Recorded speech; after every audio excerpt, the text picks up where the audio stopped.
As the U.S. rained bombs and missiles on Iran's nuclear sites on Saturday, entering the war between Israel and Iran, Beijing appears to be standing firm in its support of its long-standing ally in Tehran. However, its support will likely be tempered by its limited heft as a peace broker in the region, and the perceived upside if oil choke points squeeze the U.S. more than it hurts Beijing, experts said. Beijing has drawn closer to Iran in recent years, with the two countries cooperating regularly on military exercises and signing a 25-year strategic partnership in economic, military and security cooperation in 2021. Iran's population of nearly 91 million, far more than Israel's 9.8 million people, coupled with its abundant crude oil reserves, made it a natural partner in China's Belt and Road Initiative, which the Global Times, a Beijing government mouthpiece, described as a way to, quote, counter U.S. hegemony. China's primary economic interest, however, lies in its access to Iranian oil and the Strait of Hormuz, one of the most pivotal routes for global crude oil flows. Some 20 million barrels per day of crude oil, or a fifth of global consumption, flowed through the strait in 2024, according to the U.S. Energy Information Administration. About half of Beijing's oil imports move through the key route, using a system of workarounds to bypass Western banks, shipping services, and yuan-denominated transactions to avoid triggering sanctions.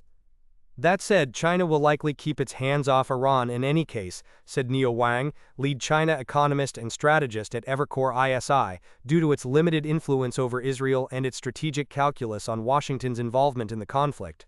Beijing, embroiled in a trade war with the U.S., may find value in any chaos in the Middle East, as they would pose a bigger distraction to Washington, Wang added. China had pledged to support Iran shortly after Israel's attack on June 12, which Beijing condemned as a, quote, violation of Iran's sovereignty, security and territorial integrity.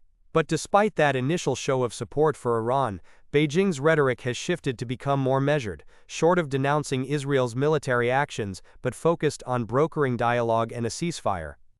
Chinese Foreign Minister Wang Yi told his Israeli counterpart in a phone call that Israel's strikes were unacceptable, but refrained from remarks of condemning them in the call.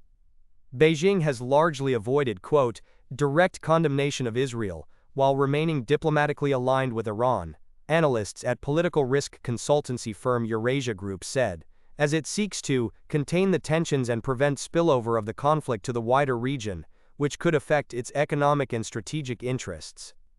The U.S. strikes on Iran handed China an important talking point. It's America, not China, that threatens the global order and peace, said Shehzad Qazi, managing director of China Beige Book.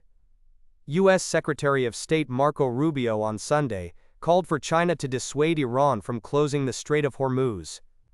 While many expect Beijing to do just that, some suggested a blockade of the choke point could be favorable for China, as it stands better prepared to absorb the blow than the U.S. and European Union, and that China could easily turn to other alternative oil sources. According to the Energy Information Administration, China's primary oil sources are Russia, Saudi Arabia, Malaysia, Iraq, and Oman, although a sizable portion of Malaysia's exports are actually relabeled or transferred from Iran. Robin Brooks, senior fellow at the Brookings Institution, said China will be happy to see a big spike in oil prices if that destabilizes the U.S. and Europe. Echoing that view, Andrew Bishop, global head of policy research at Signum Global Advisors, said, China may not be that irate at paying more for oil from other sources if it means the U.S. suffers even more. Answering a question on Iran's potential closure of the strait, a Chinese Foreign Ministry spokesperson told reporters at a regular briefing Monday that it is in the international community's shared interest to maintain stability in the Persian Gulf and surrounding waterways. Iran's parliament Sunday backed the decision to close the strait, pending the final approval by its National Security Council.